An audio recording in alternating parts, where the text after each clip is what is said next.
और यहाँ पर अभी हम देखेंगे कि झांसी की रानी जो सबसे फेमस किस्सा है कि वो उन्होंने अपने घोड़े के साथ यहाँ से छलांग लगा दी थी।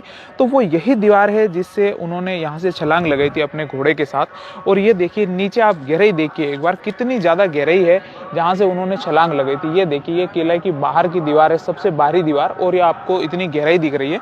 हाँ, एक चीज़ शायद जो हो सकती है कि उस समय इस दीवार की जो है इतनी हाइट नहीं रही होगी, शायद ये इसकी ऊंचाई जो है वो शायद इतनी रही होगी या इतनी रही होगी, ऊपर की जो 1-1.5 फीट की है ऊंचाई वो शायद नहीं रही होगी। बाद में जब निर्माण किया गया तो शायद इस दीवार को बना दिया गया और यहाँ से उन्होंने छलांग लगा दी।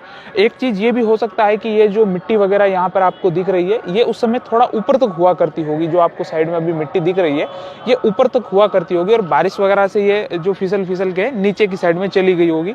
और यहाँ पर बारिश वगैरह ठीक ठाक होती है तो शायद काफ़ी समय भी हो गया है, तो ये हो भी सकता है क्योंकि ये 1857 की बात है। उसके बाद में 150 साल के आसपास हो गया तो मिट्टी वगैरह शायद जो है वो नीचे चली गई होगी, कम मिट्टी ऊपर तक रही होगी। अभी थोड़ी कम हो गई है, पहले मिट्टी थोड़ी ज़्यादा ऊपर तक होगी, यानी कि बाहर से जो हाइट है वो शायद कम थी।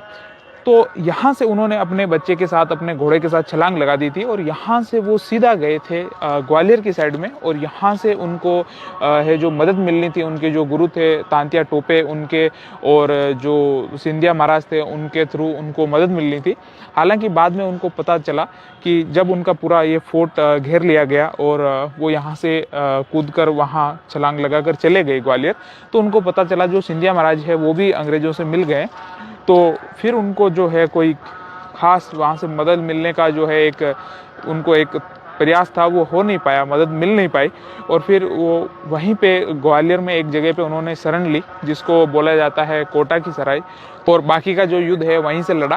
और बताया जाता है कि कोटा की सराय में भी है उनको अंग्रेज़ों ने वहाँ पर घेर लिया था चारों तरफ से। फिर वहीं से उन्होंने अंग्रेज़ों पर आक्रमण किया, वहाँ पर भी उन्होंने ग्वालियर में भी अंग्रेज़ों के साथ युद्ध किया और वहीं पर वो एक गोली लगने से, पीठ पर गोली लगने से वीर गति को प्राप्त हो गई। और यहाँ पर देखिए ये महारानी जी का स्टेचू बनाया हुआ है, बहुत ही सुंदर स्टेचू बनाया हुआ है, देख के बहुत ही शानदार लगता है। और नीचे जो भारत की सबसे फेमस पंक्तियों में से एक, बुंदेले हर बोलों के मुँह हमने सुनी कहानी थी, खूब लड़ी मर्दानी वे तो झांसी वाली रानी थी।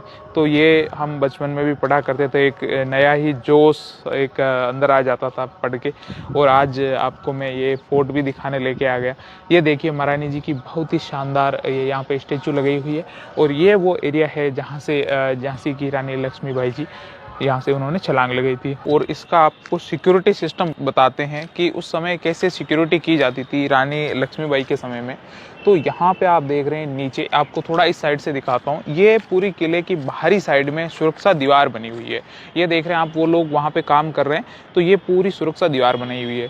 ये पूरे किले के चारों तरफ जाती है, आपको यहाँ पे नीचे भी देखने को मिलेगी। तो एक्चुअल में बताया ऐसा जाता है कि ये जो दीवार थी, सबसे बाहरी एरिया जो आप देख रहे हैं, ये जो खाली एरिया आप देख रहे हैं, इसमें एक खाईनुमा खुदी हुई है पूरी। ऐसा देखने में ऊपर से लगता है कि ये खाई है। शायद हो सकता है पहले के समय में ज़्यादा गहरी रही होगी और बाद में जैसे बारिश के पानी के कारण से रेत वगैरह आके ये थोड़ी कम हो गई होगी। तो उसमें बताया जाता है कि इसमें हमेशा पानी भरा रहता था और उस पानी में जंगली जानवर जैसे मगरमच्छ वगैरह इस तरह के जो पानी के खतरनाक जानवर होते हैं वो इसमें हमेशा भरे रहते थे। और जब भी कोई दुश्मन आक्रमण करता था किसी भी साइड से, तो वो पानी को जैसे ही पार करने की कोशिश करता तो उसको उसी समय वो मगरमच्छ वगैरह वहीं खा जाते थे, वहीं उसको मार दिया करते थे। अब एक्चुअल में ऐसा था या नहीं था तो वो तो देखिए दोस्तों, अब जो उस समय के लोग थे उन्हीं को ही पता है। जैसे जैसे जो स्टोरियां हैं बताई हुई है वैसे वैसे हम आपको बताने की कोशिश कर रहे हैं। और शायद ऐसा हुआ भी होगा, डेफिनेटली हुआ होगा। और उसके बाद जैसे देख रहे हैं ये आप सेकंड जो वॉल ऑफ सिक्योरिटी है, इसमें बताया जाता है कि ये खाली रहा करती थी। और इसमें जैसे कभी कभार जैसे जो जंगली जानवर है जैसे कुत्ते वगैरह इस तरह के, तो जो बड़े बड़े कुत्ते वगैरह होते हैं तो वो इसमें छोड़ दिया करते थे, ताकि जैसे ही कोई दुश्मन इसको भी पार कर ले तो वो वहाँ पर अपना काम करते थे। और बताया जाता है कि उनको थोड़ा कम खाना वगैरह दिया जाता था। तो इससे वो क्या होता था कि जैसे ही कोई दुश्मन वगैरह यहाँ से आने की कोशिश करते तो वो उनको वहीं ढेर कर देते थे। तो ये एक पुराने समय का सिक्योरिटी सिस्टम था। देखिए आप कितनी दीवारें बनी हुई है, एक नीचे ऊपर, ये देखिए बहुत धीरे धीरे कर करके ऊपर तक दीवारें बनी हुई है। और ऊपर देखिए जैसे यहाँ का ऊपर का ये जो भाग है, यहाँ पर बताया जाता है कि पहले जो तोपें वगैरह है वो भी यहाँ पे फिक्स की जाती थी। जैसे ये आप एक एरिया देख रहे हैं, तो यहाँ पे इसको देखने से ही ऐसा प्रतीत होता है कि शायद इसके ऊपर कोई तोप रखी हुई होगी जो इस एरिया के जितने भी दुश्मन वगैरह है उनको कंट्रोल करने के लिए काम में शायद ली जाती थी। तो ये यहाँ पे तोप रखने का जो है वो पूरा बनाया हुआ है। और उसमें आप देखेंगे यदि छोटे छोटे जो छेद बनाए हुए हैं तो शायद जो बाकी के जो सैनिक है उनके लिए भी यहाँ से बंदूकें या जो तीर कमान है वो चलाने के लिए वो छेद दिए गए हैं। और ऊपर यहाँ पे तोप रखने का जो है पूरा सिस्टम बनाया हुआ है। बाकी ऊपर भी यहाँ पे जो सोल्जर वो रहा करते थे।